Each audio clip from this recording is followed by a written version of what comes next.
toe strap that rides down on top of his foot in case your throttle sticks. We showed it in earlier practice in the past where Martin Truex Jr. actually had a stuck throttle here one time. That might actually help prevent that from happening. So if he lifts his foot up, it pulls the pedal back? Yeah, if the pedal sticks, you actually can pull it, and that's all connected as one pedal. Yeah, that thing goes down right there, Mike, and your foot sets right up in there. So if you do have to use it to pull the throttle back, if you can think that quick, it can save you from wrecking.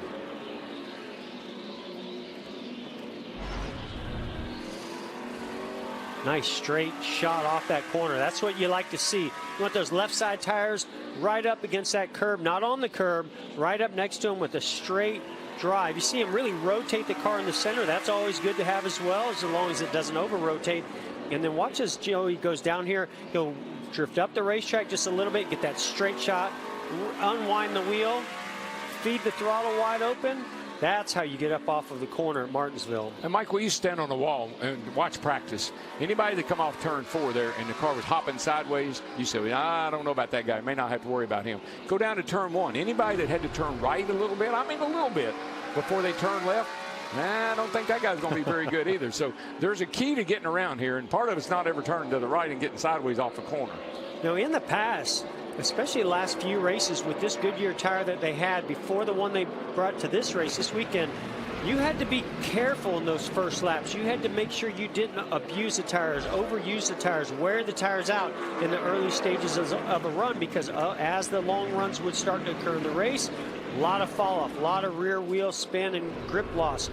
I'm really curious to see what this Goodyear tire is going to do. Now we're up track temps almost to 100 degrees. Like you said, DW, these are real honest conditions. Yeah, the thing about it, that Goodyear adjusts the tire based on the downforce of the car. We don't have as much downforce on this car, so you can come with a little bit softer tire, which will give the car a little bit more grip.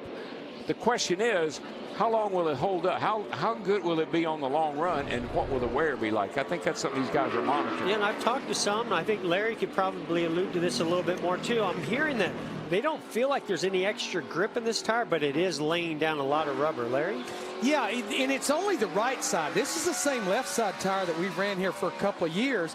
It's just a different type of rubber on the right side, just absolutely trying to put more rubber down, not really a softer, grippier compound. Well, if it's putting rubber down, it has to come from somewhere. Now, track temp in the morning practice was 75 to 80 degrees, almost 100 degrees now. And 20 degrees of track temp. That's huge. That's going to allow more rubber to get laid down on the track. It's going to change your line. It's going to change the handling of the car. A lot of things. This is when all of a sudden the setup that you have, you're going to find out whether it's really good or not. Back's going to slide around. Front's going to slide in the center of the corner. We're hearing there could be issues on Casey Kane. I feel like something's wrong with the car. It's got like a weird sound and vibration to it. Just exactly what you don't want to hear. I mean, it's a short practice, a little less than an hour. You want that thing to be race ready. You don't want to have to start chasing some gremlin all over the place. 45 minutes to go in final practice for tomorrow's race. Toyota, second quick. Jamie Max Chevrolet, third. Then Kozlowski and Newman, the fast 5. You know what we used to do? It's kind of funny, really. We'd usually go out to like a final practice like this, maybe a little extra tape, set of new tires, put up a real fast lap, knowing we couldn't race that way. No. But knowing that the guys on TV were going to say, wow, you know, that 17 car, it's fast today. Well, for one lap, and now you're one of those guys. Well, so now it makes me wonder, did they do that?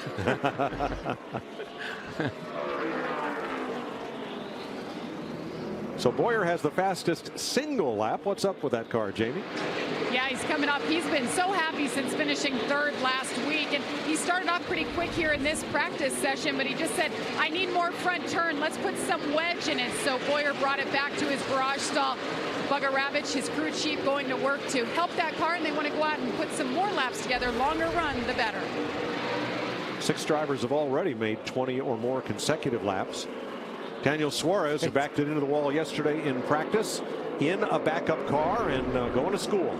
Boy, he just The 21 car and the 88 car just flew by him, and he tries to run behind people. He wants to run behind Dale Jr. and go to school, but he can't keep up with them. They just drive off and leave him, and here comes Kyle Busch. Now he's on his, and this is frustrating, Mike. You're trying to figure out the track. You're trying to figure out what you're doing wrong, and somebody's hounding your back bumper all the time. You got to move over and let them go, and it just breaks your rhythm. And right here, to me, I think it'd be great if he ran with the 18 and his teammate, because his teammate can tell him, hey, here's what I'm seeing. Red there. We're on the bottom lane. 4 blue. You know, they're actually doing a pit road entry time. You know, even though NASCAR's not giving this information to the teams like we've seen in the past, it's still just good practice to hit pit road, run your lights, get a good pit road reading. 4 red. In that bottom lane around the corner. See, but listen, they're even talking him in and down pit road. Red. I mean, you know, he's having to have coming out front. You can bring it to him this time. She glances your 10. Now, one of the interesting things about this pit road that I think makes it so difficult, those corners are so tight that, you know, we talk about running your lights. Well, in the corners, you can increase your lights by 400 or 500 RPM because of the way it's shaped. You can run much faster. And on the straightaways, then you got to slow it back down to get to your normal set of green lights, or however the driver or team has it set up. So you're accelerating, decelerating, accelerating again, decelerating on the exit. It is very, very tricky to get it right. And sometimes I feel like the teams push the drivers too hard here, and that's why we see so many mistakes on pit road. I agree. You know, guys will set these lights different ways, but we're going to use our Ford cutaway car, and we're going to show you possibly one way. Let's just say pit road speed is 4,000. At 4,000, we have all the green lights lit up. As you start to take the RPM up, you start to getting the reds. You heard them talking about one red, all reds, and then even if you get too slow and you fall below 4,000, you'll actually cut off some of the green lights. Jeff, I think it's safe to say different drivers do it different ways. This is just one way it could be done. Yeah, absolutely, Larry. Everybody does it slightly different. It's just however you feel comfortable. The team can actually adjust the change in RPMs in between each one of those lights. As you go to, say, 4 or 5 greens, you can change how they ramp up. Some drivers like to run one red and just flash that one red. You know, there's just different ways of going about it. And I think it's a very, very cool tool and great technology that it's better than what we used to have.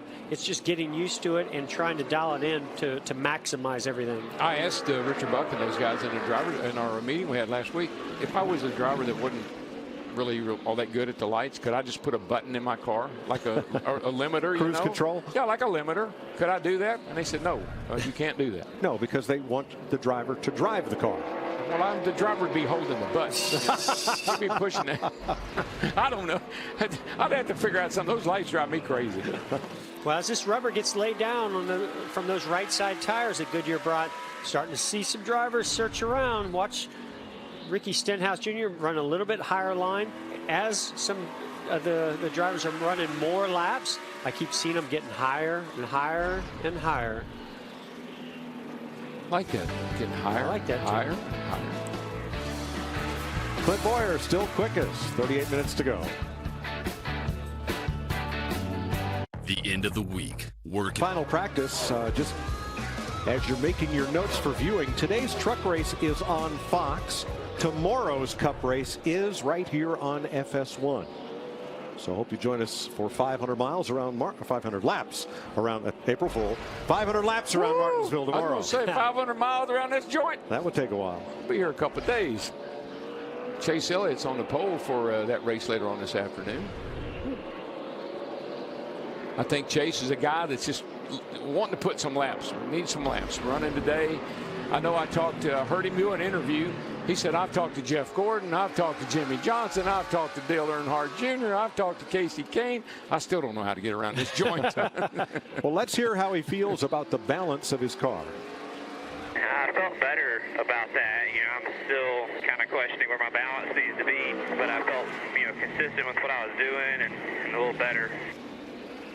And that goes back to what DW was talking about, balance. And this is the trickiest place to get balance because the entry does one thing, the center of the corner does another, and the exit does something else. And then it changes about every 8 to 10 laps. Yeah. So you want to have a car that has good speed on the early portion of the run, like we see with Clint Boyer that took off and is at the top of the board. But then I saw as he ran those fast laps, started falling off and actually losing more speed than some of the other cars that took off with a little bit slower lap time. So you talk about balance. Well, there's balance of 10 laps, 20 laps, 50 laps. Yeah. They're going to run possibly 100 laps or more under a long green flag run here tomorrow. What I really like, Jeff, is a crew chief like Chad Knaus. Chad knows what this track's going to do at 100 laps, 200 laps, 400 laps, and what it's going to be like at the end of the day. So maybe they don't have the car exactly where he needs it to be at the get-go, but the car gets better and better and better as the day goes on. And I want to say one more thing about Chad Knaus and Jimmy Johnson. Now, they won this race the last time that the Cup Series was here. They were not very good all weekend long. They weren't very good in the race. They fell way behind. And this is one interesting thing that happens on a team, especially a team like this. When you fall behind, you make big wholesale adjustments to try to make your car better. And what happened with those JGR cars? They're up front leading every lap. Made very small, fine-tuned adjustments. At the end of that race, guess who the best car was? 48. Jimmy Johnson, Chad Knaus, that 48 team. Yeah. And again, I just think that's experience. It's knowing what the track's going to do, how it's going to change, what your race car, the changes it's going to go through, what the track's going to be like later in the day with the weather and everything else. That's just knowledge. That's just knowledge from being here. That's experience.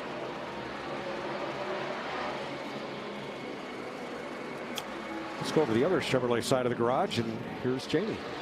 And Jamie McMurray working on making his car better, and so far so good. After the first changes, he said we're better in the corner, but still we need to be better mid-corner, just losing a little bit of grip. He's been using that onboard track bar adjuster, and it doesn't seem to be helping, but definitely happy with the speed overall for the one car. McMurray still looking for his first win here at Martinsville. Man, I think that 41 was holding me up. I hate to put it on that, but I kind of felt like I just couldn't get any closer to him. And a couple times I'd lose and I'd get right back to the same distance. Traffic's always an issue here. Yeah, well, it messes up your timing. The guy in front of you, you want to drive in a little hard to get on the brake and whatever, and there's somebody in front of you, you have to alter your style a little bit, and sometimes it is hard. Jeff knows this. It is hard to pass another car here. You got to be a lot better than the guy in front of you to just blow right by him. Well, and also you have to realize what these teams are going to do, especially the drivers. They're going to go back and they're going to compare their lap times to other lap times of other cars out there who they think they are going to be competing with tomorrow. And so he's noting, I was held up a little bit, so there's some lap times that might not show the real speed of our race car. You don't want to alter your style, and you don't want somebody cramping your style. You got style, brother. That's right. I got soul. Less than half an hour to go in final practice for tomorrow's race on FS1. Martinsville Speedway has one of the narrowest pit roads in NASCAR, second only to Indianapolis in the width of the pit lane. And some short pit boxes as well. It's a challenging place to make a stop. Well, there's some prime real estate, but not very much. Let's talk about the one that really is prime real estate. That right there is the #1 pit stall. You get that when you qualify first, or in this case, this weekend, you're first in points like Kyle Larson. These actually are going to be 1, 2, 3. I think the 24, 22, and the 42. Now, here's where the 78 car is pitting. I love this pit stall. Yep. Pit stall number 11. Big opening in front of you. Probably, nobody significant in this pit stall back here, pit stall 12. The 41 car up here in the stall ahead of the 78. That's a great pit stall. This one right here. Here's the one problem. The 47 of A.J. Allmendinger is going to be in that pit stall. He runs really well here. So that may block Kurt Busch being in that number 10 stall. I think that if you're not in 1 or 2, then you want to try to find something on the straightaway, certainly where the 78 is with that opening. But you want to be on this straightaway. There's a lot that goes on here, Mike. Like the one car is in the first pit coming in down there in turn 3. So that, to me, I don't like that pit box. Do you like being way down there? Well, I never like being in the corner unless I'm the #1 pit stall, but I think the #2 stall is pretty good. But when you come in, there's a lot of cars that stack up, and you can go right into your pit stall where the number 1 is. And I think that's what he's thinking is the number 1 car of Jamie McMurray. He went with stall number 42, the exact opposite of this number 1 pit stall right here. Yeah. You know, Larry? guys, one reason I don't like a pit box at the entrance, I don't know it'll be a story here tomorrow, but I always like pitting toward the exit of pit road. That way I could call an audible on changing 4 tires versus 2 based on what a lot of the competition. My spotter could share with me, hey, everybody's changing 2, and I could call an audible. When you're pitting there, you're locked into whatever you're going to do. Now, when I look at this shot right here, what comes to mind, watch them jockey for position leaving pit road tomorrow, because the inside lane on a restart is so important that you'll see cars braking and trying to let somebody else go ahead of them to make sure or better assure themselves of being in that inside lane. We saw that here last year. Same thing, counting cars. You want to be on that inside, and we saw them back everybody up over here coming out of the pits. Oh, we've seen some wrecks basically happen over there. Matt? Jeff, don't let timing and scoring deceive you. Kurt Busch is pleased with his 41 Ford. The issue was at the beginning of his 50-lap run. The pressures were just too low. They're going to bump those up for this next run on sticker tires, because once it came in, those pressures built up. He felt like he had a rocket. He's won here twice. He'd love to have one more clock for his trophy case. Yeah, he's over there, Matt, and he's 28th on timing and scoring with his best lap. I'm glad it always makes me happy if I'm working on that car. I'm a crew chief, to hear a driver with the experience of Kurt Busch say, I like my car, I'm happy with it, I like the way it's driving. That's huge here. Well, I think Matt brought up a really good point talking about air pressures. You can definitely skew your lap times at the beginning of a run by having those air pressures a little bit too low. But that's why he was able to run such a long run and actually look really good. As we look here between the 18, the 22, and the 42. Here's a graph that we like to look at.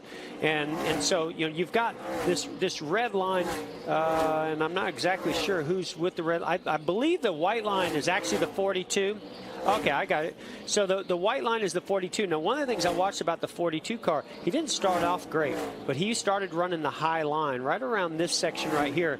And look how his lap times flatten out. Now, you got the 18 car runs some pretty fast lap times here at the beginning, but he starts to just even out. He looks pretty good, I will say. And the 22 being right there in the middle, also one that looks really good. But this is basically logging every single lap. You can see a little inconsistency here, the 42 of Larson as well. That could be some traffic. I like looking at that. I think it's important. But by the same token, when this race starts, that's ideal. That's perfect conditions. Nobody's in your way. You're running your laps, doing what you want to do. But now you got to race people. And that's what I look at. Do I have a race car that I can turn the thing down, get my nose under a guy, and beat him down that straightaway? Because if I can do that, I can pass a lot of cars and win this race. Well, if I'm Kyle Larson, I got the #1 pit stall. I don't have to race anybody. You don't. I love it. I'm going to be racing those lap cars. I'm going to be lapping. Those are great tools for telling you who has a car in the long run. But, you know, and we have some long run here, but you got to get up there. All right, Jamie. And Chase Elliott been working his way around, just trying to figure this place out. Starting on the front row tomorrow, he just said to his team, I figured out up off 4, and that will help me on the long run. Jeff, maybe you could elaborate, DW, what does up off 4 mean and how does that help him? Well, I mean, this is what a new driver, we talk about Daniel Suarez and things that he's searching for, and he hasn't found it yet. But a guy like Chase Elliott's now, what is this, his second time, second year coming here. He's been searching, and he just figured out turn 4, and it's just one piece of the puzzle. And I'm guessing he found out when to get the car rotated, when to get in the throttle, and how to drive up off the corner consistently and save those rear tires. Yeah, here's a big factor right here, the transition. You get on the back in the gas and you're coming off this corner and you hit that spot right there. That's when the car wants to snap loose or spin the tires or do something crazy. When you can get that car to come straight there, then you're going to go somewhere. Look how low Jimmy Johnson came off that corner. That's a perfect example.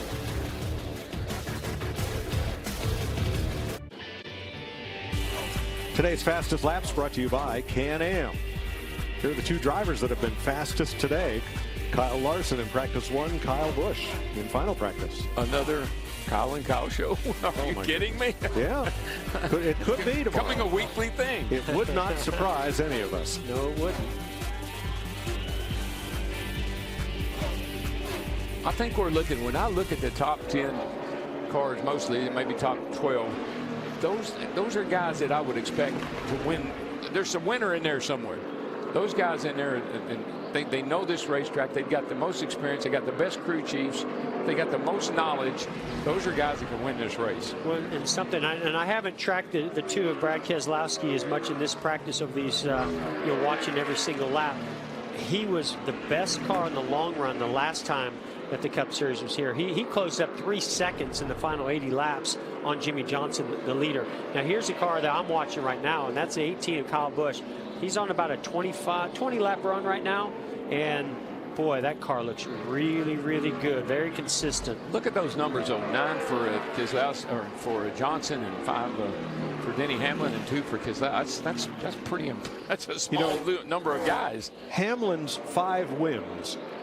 If not for Jimmy Johnson, that would be the most wins by any driver at any active track except for about 4 or 5 tracks. Yeah. So, Johnson here and at Dover. I mean, so that's pretty incredible in and of itself. But this place is kind of streaky like that. Yeah. I think about Richard Petty. And from 67 to 72, he won 10 races. I mean, he had this place figured out for a period of time. When I won here, I won in a string, a bunch of wins in a row. When Jeff won here, a lot of wins in a row. You just figure it out and you get on the road. So what are we not seeing here today? Well, a lot of times when we see a tire laying rubber, we see a lot more of this clag or debris from the tire rolling up and going in the outside groove. That's not very much for how much rubber is laying down. I think Brad Keselowski is actually going to tell us a little bit about it. I can't tell from here, but I don't think there's any marbles in that outer lane like we normally see. When you get out, I don't know. I see guys getting out of the groove and not having that problem. Is that accurate? Copy. Yeah, it's Joey Meyer, his spotter. Yeah, I mean, he's right. Yeah, that's clean. Yeah, that's a really good observation. Because the rubber, the track, the concrete's taking rubber, so it's not just rolling up into marbles and rolling up outside the groove to sit up there and slide cars. Yeah, and I think it also tells you a lot about how good you're developed the rubber that's in this tire and what it's going to do. I mean, so far, I'm not driving one of these cars, but so far I've been pretty impressed with what I'm seeing. I like it. So let's check with Matt. Not a lot of wear and also fall off from what a number of crew chiefs are telling me what they expected with this new right side tire here. Jimmy Johnson, he has been so dominant here in the past, struggling a little bit during this session, more on the tight side here on the 48. And Jeff, when he came here, he said he struggled on the onset until he followed Tony Stewart, and then he learned what he was missing. Who taught you the most about trying to run well here at Martinsville? Well, I had the kind of benefit of being a rookie back in those days where you could come and test.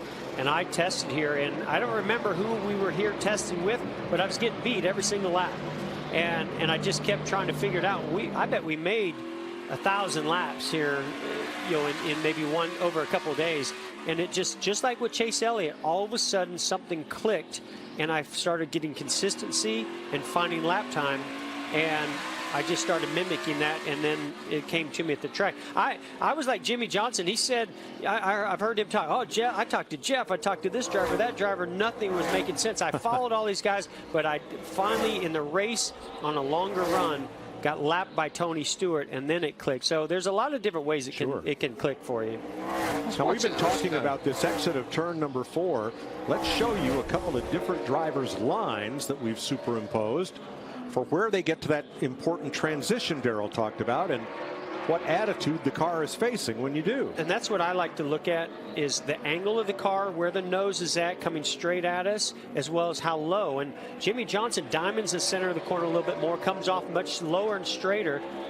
Denny Hamlin, who's one of the best here, it's a little surprised. He's just carrying it all the way out to the wall. I think Kyle Busch seems to be somewhere in the middle of these two. Yeah, just think about coming off that corner, Mike. Do you want to come off that corner with both rear tires sort of planted to the track, or do you want to come off that corner with the kind of riding up on that right rear? And when you kind of swing the car off that corner, get out wide like that, you're laying on that right rear, and that right rear will not take it. It'll give up on you. Well, what I just saw was a number of drivers taking that low line that Jimmy Johnson was using, where you go in the corner low, let the car slide up. That's what we call diamonding the racetrack, where you dive it back down to the curbing so you have a straighter drive off the corner. See, I think these guys have got to run a little bit more wedge, and the car got to run just a little bit different because they need that security to get into the corner. they don't have the big spoiler on the back, and a lot of cars are loose getting in. So they put a little more wedge in the car, maybe change the springs a little bit in the back. That's going to make you a little tight right in the middle, but it's going to give you good entry and good exit. Let's see how Joey Logano does. He has been a past pole sitter and run really well here in the last couple of years. 7th quick on the timing and scoring sheet right now. Up a little higher, comes right down to the bottom. Looks like he's adjusting a little brake bias right there. Yep. 0 on the brake. Well, he's got Kyle Larson just ahead of him, and he is not gaining on Kyle, not one little bit. Yeah, and I think Kyle's on a little bit shorter run, on a little bit fresher tires. But one thing I did notice when we were looking from the roof camera of Joey Logano, just like you were saying, DW, I thought Larson looks like he's yawed out and really carrying a lot of throttle up off the corner and is abusing that right rear a little bit more than what Joey is. And that right rear will give up. I mean, eventually that thing, you'll just start losing grip, and that thing will start jumping a little sideways. And when you do, here comes the other guy. I just picked up a very distinct sound going into turn 3 with Joey Logano, and I think it might be why he's adjusting that brake bias. I could have swore I heard the rear tires just chirp a little bit, just a tiny bit of wheel hop. It could be a rev limiter too. Yeah, you're right. It could have been. Let's listen for a lap or two.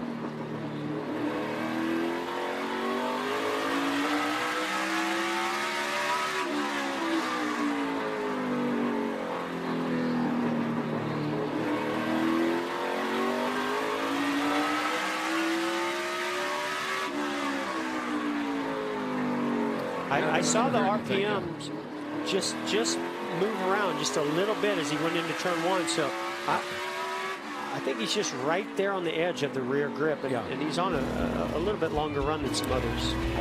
I like the rev limiter here. It would let me know when to back off. A lot of experience and a lot of youthful enthusiasm. This is going to be fun to watch. I love the youth, just in NASCAR in general, across all series. But I got to say, when it comes to Martinsville, I also like experience, and Johnny Sauter is going to show those kids how to get it done today. I look forward to watching that battle. It's always, and every time I hear talk about youth and experience, I say this a lot, I know, so forgive me, but Junior Johnson was big on hiring drivers that were in their late 29s or early 30s. That's the way he explained it to me. You can't hire a driver now that's that age. Everybody thinks they're done.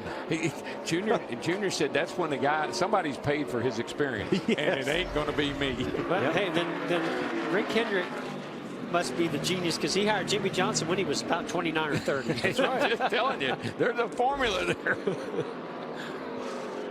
Yeah, we've not mentioned maturity. Maturity doesn't figure in that experience versus exuberance equation. That boy done tore up somebody else's stuff. He ain't tearing up mine. But it's one of the reasons why I look at Kyle Larson right now, and I'm really not just impressed. I've always been impressed, but I think he's ready. This is his 4th season, and to me, that's when the maturity level really. If you have the talent, the team, and the experience starts to come into play, now you start getting results on a consistent basis. I think what really helped that whole program, Ganassi particularly, they knew they had the driver.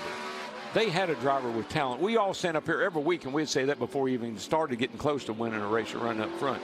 So that was pressure on that team to put a car together that could showcase that driver's talent. Now they've done it, and now you see what we get. Well, here's another one, and I don't think the gestation period on Eric Jones is going to be near as long as the one for Kyle Larson. This kid's going to be ready to win soon. You bring up a great point, Mike, and I agree with you 100%. I think now this is a kid that's driven stock cars. You have to remember, some drivers come from open wheel racing, and they have to learn a little bit steeper level of learning for those open wheel lightweight cars. Guys that have driven more full body cars, heavier type cars, they learn a little bit faster, and I think this is one of those. He's with a great team. He's a great driver with past championship experience. I think in the truck series, look for him to come along very fast. No, I agree. What I like about him is when we interview him, there's a calmness about him, and I always like to say, you have to race and drive with emotion, but you can't let emotion play with you. And I think that's where he has his act together when it comes to controlling his emotions on and off the track. Well, look, you've seen the shots. We've got a lot of really good young talent in this sport. And I will still put anybody under 30 in the young category, including fellows like Landon Castle. They've been given the opportunity. We'll see what they can do. Corey LaJoie, you know, here another kid has a lot of talent. He's a third-generation racer. He's had a tough start to the season, but shows promise. And what you hope for a 25-year-old Corey LaJoie, you hope that that team and his progress go together and improve together. You know, we talk about some of these other younger drivers. They're with very, very high-quality teams. And Corey LaJoie, you know, is with a team that doesn't quite match up to those others, but hopefully they will. Hopefully that team continues to get better, and he gets better along with them, and they grow together. Or he shows enough talent, one of those other teams looks at possibly moving him up.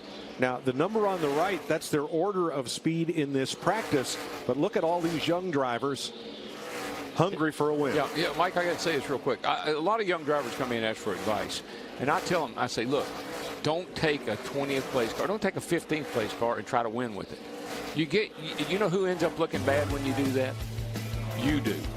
You tell the team, if the car's not right, when you get the car right, I'll put it where it belongs. Well, with 4 minutes to go, the whole field is out there now, getting last laps in this practice. Among them, Denny Hamlin, who questioned what tires were on his car and what he should be doing in these final minutes. Same tires or different tires? Same tires, sir. Same. Should have told you to change them. Wheels, sorry, I assumed you thought I meant change them. Wanted to check long run speed, now I can't do it. Yeah, you know, that final run in those final minutes, what you're looking for, put your best setup in, all final details, put a sticker set of tires on, and go make a long run. And that's how you want to end your practice and make your notes and do your meetings to make all your adjustments for the race tomorrow. But Jeff, you know what I liked about that conversation? Shows a lot of respect for each other. Hamlin has a great deal of respect for Wheels. I mean, you know, he said, I'm sorry, I should have told you, instead of, what? You know, as a real yeah, I agree, DW. I like the tone of their voice. Watch this. Daniel Suarez. That's the best we've seen this weekend out of Daniel. He's being aggressive. He's driving in deep. Makes the Got pass. through the corner pretty good. A little nudge. That's what you got to do to get ready. You know, he's a very quick learner. So I'm anxious to see how these 500 laps go for him tomorrow and where he ends up at the end of the day. He's been impressive to come home with 2 top 10s the last 2 weeks. If he does that tomorrow, that'd be awesome. That would be amazing. All right, now for today's installment of the Jamie and Jamie Show. Something we do every week, I think, because Jamie McMurray turned the most laps so far and you got out early. You guys were focused on mid-corner and trying to get more grip. Were you able to accomplish that? Well, I mean, when you come to Martinsville, you kind of know what you're going to fight for. You get here, you're always a little bit loose in, a little loose off, and tight in the middle. But the last practice, I didn't think we were very good. But Matt and Josh made some good adjustments, and we had 2 set of stickers right there. So we made 2 like 40 or 50 lap runs just to kind of see how it fell off and what the balance did. And I thought our second run was a little better than even our first. So the 18 seems to be the best car, but we're not far off of that. So it's going to make the drive home tonight a little easier, and a good night's sleep, and look forward to getting a race tomorrow. Great, thanks so much, Jamie. Well, Jeff, it looks like he agrees with you on your pick. Well, he doesn't look too bad either, Jamie. You know, I like that last run he made, so he is going to have a nice night's sleep. So the fastest cars in the last 4 minutes of this session: Kyle Busch, Joey Logano, the 43, Eric Almirola, Casey Kane, and Denny Hamlin before he went to the garage. Those were the cars putting down the quickest laps in these final couple of minutes. Mike, before we determine who's going to be the winner and who's the favorite and all that, I just want to remind you that Hendrick Motorsports has 24 wins here. They have 77 top 5s, and they have 121 top 10s. They've led 9,000 laps at this racetrack. Well, right there on the screen is a guy from Hendrick Motorsports that would love to get a win and add to those stats. That's Casey Kane. Well, let me add to your stat. If you look at our last 14 years of coming here, 28 Martinsville races, Hendrick Motorsports and Joe Gibbs Racing, they've won 23 of those 28 races. And this year, in a combined 40 starts for Hendrick and Gibbs, they have no wins. That might change this weekend. Yeah, good chance of that. I like that number that Hendrick Motorsports has and wins here at Martinsville. It's a pretty good number. Well, you have 9, Jimmy has 9, and I think I had 4, so there's a lot of them right there. I just like the 24. There's 24 total. That's carrot. 24 karat gold, right, Yeah, brother? that's right. All right, Clint Boyer wins practice with the single fastest lap. But best 10 laps, Kyle Busch. Best 15, Kyle Busch. Best 20, Kyle Busch. Best 30 consecutive laps, Joey Logano. So maybe pick your favorite from that group. Matt? Top 10 on that board, though, is Austin Dillon in the 3. So what have you and Slugger going to focus on most about improving that 3 for tomorrow? Well, I feel like that was a pretty solid run for our Kuma Chevy. That was probably one of the better practices we've had here at Martinsville. We seem to never have the speed in practice, and we race really well. I've never started good here, so 20th is actually probably a positive for us starting position, and we seem to get into the top 15 about lap 150 and then top 10 about 200. So if we can, we've already cut the distance a little bit with raining out qualifying, and the car's pretty solid. So they did a good job. Everybody stayed calm. We know that the speed's not there early when we come here, and we find it as we go. So really just proud of the guys of the patience, and we just kept tuning on it and got it pretty close now, I think. Mike? Thanks, Matt. Home game for Austin Dillon. Lives down in Welcome, North Carolina, just down the road.